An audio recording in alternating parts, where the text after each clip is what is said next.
അപ്പോൾ നമ്മൾ വൈകുന്നേരം ആയപ്പോൾ ഒരു പരിപാടിക്ക് ഇറങ്ങിയതാണ്. ഇവിടെ വീടിൻ്റെ അടുത്തൊരു പരിപാടി ഉണ്ട്. 7 മണിക്കാണ് പരിപാടി സ്റ്റാർട്ട് ചെയ്യുക. നമ്മളൊരു 6:30 ആയപ്പോൾ വീട്ടിൽ നിന്ന് ഇറങ്ങി. ഞാനും ഉമ്മച്ചിയും അനിയത്തിയും കൂടെയാണ് പോകുന്നത്.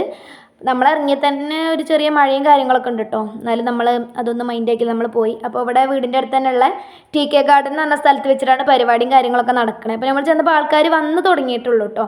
അപ്പോൾ ഞങ്ങളിപ്പോൾ തന്നെ കയറണ്ടല്ലോ വിചാരിച്ചിട്ട് അവിടെ തന്നെ നിന്നു. അപ്പോൾ അവിടെ ചെന്നപ്പോഴും 2nd ഫ്ലോറിലാണ് നമ്മളെ പരിപാടി നടക്കുന്നത്. ഞാൻ നേരത്തെ പറഞ്ഞ പോലെ തന്നെ ഈ സ്റ്റെപ്പ് എന്നെയും കൊണ്ടേ പോകും. അങ്ങനെ അവിടെ എത്തിയപ്പോൾ പരിപാടിയൊന്നും തുടങ്ങിയിട്ടില്ല. നമ്മളാ തോന്നുന്നു ഫസ്റ്റ് എത്തിയത്. അങ്ങനെ കുറച്ച് കഴിഞ്ഞപ്പോൾ പരിപാടിയും കാര്യങ്ങളൊക്കെ തുടങ്ങി. അങ്ങനെ അവിടെ നിന്നപ്പോൾ 2 കുട്ടികൾ കേട്ടോ, നല്ല രസമുണ്ടായിരുന്നു. കുറച്ച് നേരം അവരെയൊക്കെ നോക്കി നിന്ന് കുറച്ച് വീഡിയോസൊക്കെ എടുത്ത് അവരെ പരിപാടി കഴിഞ്ഞ് നമ്മൾ ഫുഡ് കഴിക്കാൻ പോയി. നെയ്ച്ചോറും ചിക്കൻ കറിയും ആയിരുന്നു. അങ്ങനെ ഫുഡ് കഴിക്കലും കാര്യങ്ങളൊക്കെ കഴിഞ്ഞ് നമ്മൾ വീട്ടിലോട്ട് തന്നെ പോന്നു. അപ്പോൾ ഇന്നത്തെ വീഡിയോ ഇത്രയേ ഉള്ളൂ. വീഡിയോ ഇഷ്ടപ്പെട്ടിട്ടുണ്ടെങ്കിൽ എന്തായാലും ലൈക്ക് ചെയ്യുക, സബ്സ്ക്രൈബ് ചെയ്യുക, നിങ്ങളുടെ അഭിപ്രായങ്ങളൊക്കെ കമൻറ്റ് ബോക്സിൽ അറിയിക്കാം. അപ്പോൾ ഓക്കെ, ബൈ.